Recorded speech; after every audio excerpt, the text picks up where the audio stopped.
What is that? Wilber? No! But Cousin Wilber, he's always up to something. And he's in the backyard around 7 a.m. in the morning. Told me the birds is flying free and decides that maybe, just maybe, he could have a moment slightly above the trees. So he grabs 88 helium balloons and ties it to his lawn chair. Put the lawn chair in the back of the pickup truck and grabs a basket with some turkey chops and a Nextel two-way radio.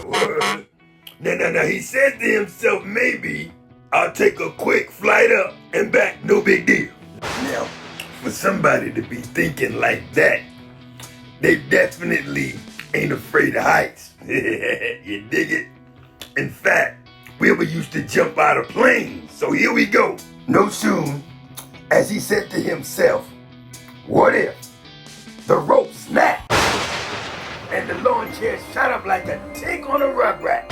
You would think Wilber would be screaming and hollering, but cause there's no rails, there's no parachute and no water beneath them.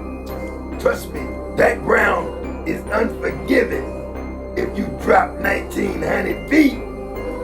Nah, he was eating them turkey chops in that basket that he had sitting in his lap. And if that ain't crazy, I don't know what is.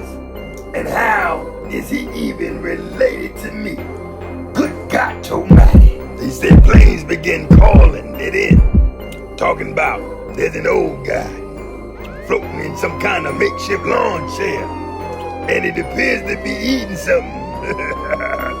Coast Guard was called in. There was fire trucks, newscasters, mass media, the whole nine. All the while, Wilber was floating without a care in the world. And as always, all things must come to an end. As Wilber began to descend, they snatched him up.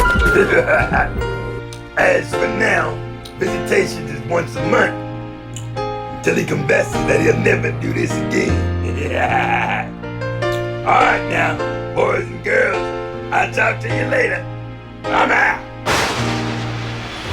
Do me a favor, like and subscribe. See ya.